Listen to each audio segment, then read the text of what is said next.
Sir, cabinet meeting 13 तारीख को हुई जिसमें मंत्रियों और विधायकों को दो दो सरकारी आवास देने के प्रस्ताव पर मंजूरी मिली है और इसके तहत मंत्रियों को भवन निर्माण से जो भवन निर्माण विभाग से जो आवंटित किया गया है आवास, उसके अलावा क्षेत्रीय आवास भी वहाँ मिलेगा।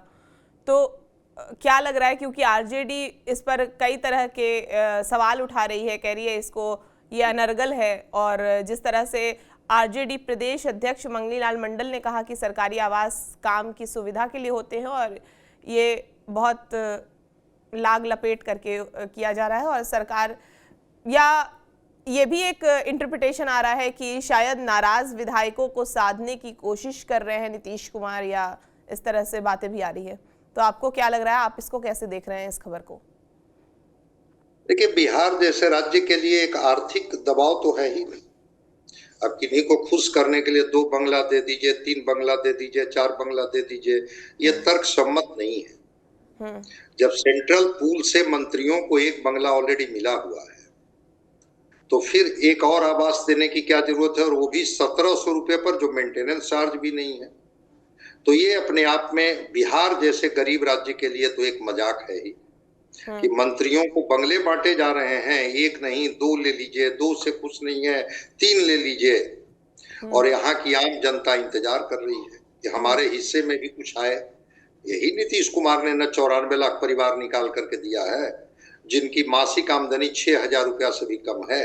94 लाख परिवार, अगर 2.5 करोड़ परिवार बिहार में रहते हैं तो सोचिए कि 1/3 परिवार की आर्थिक स्थिति क्या है।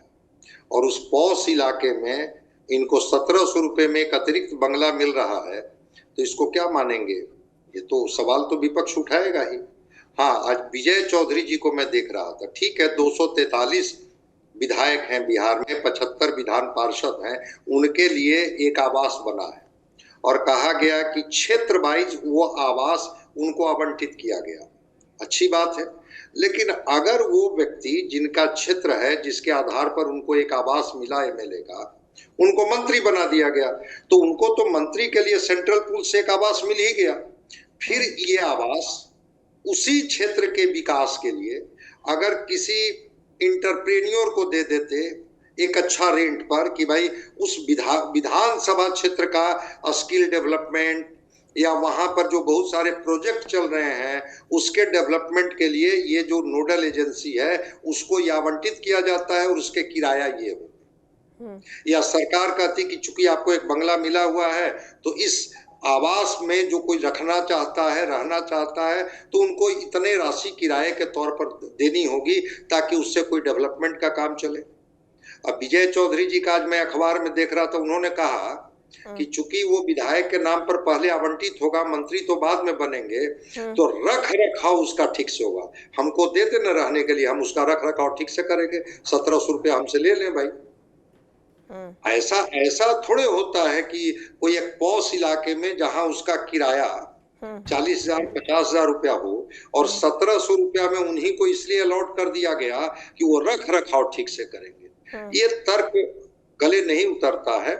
तो मैं मानता हूं कि फैसिलिटेट करना कोई खराब बात नहीं है, लेकिन जब एक परिसर, उनको एक बड़ा परिसर सेंट्रल पूल से ऑलरेडी अलॉट है, तो फिर इस तरह की बात। और एक और उसमें कहा गया है कि वैसे विधायक जो 6 बार से अधिक रहे, उनको विधानमंडल पूल से भी ये अलॉट होगा, एक फ्लैट या एक आवास, और एक उनको सेंट्रल पूल से भी होगा।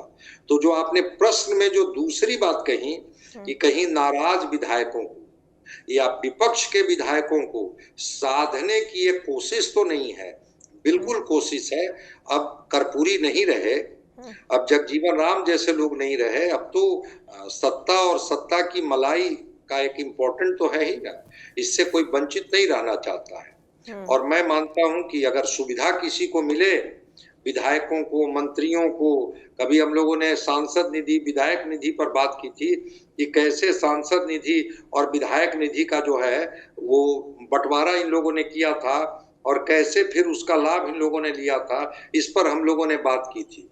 तो उसी तरह से 2-2 आवास, 3-3 आवास देने का बिहार जैसे राज्य, जहां प्रति व्यक्ति कर्ज, बिहार पर कर्ज आर्थिक दबाव, एक नए संकल्प के साथ एक लैंडस्लाइड विक्ट्री जिस सरकार को मिली है, शायद जनता के हिस्से में कुछ और भी इस तरह की रोशनी दी जाती तो जनता बिहार की खुश होती। सरकार बनी, हमारे हिस्से में ही आ गई।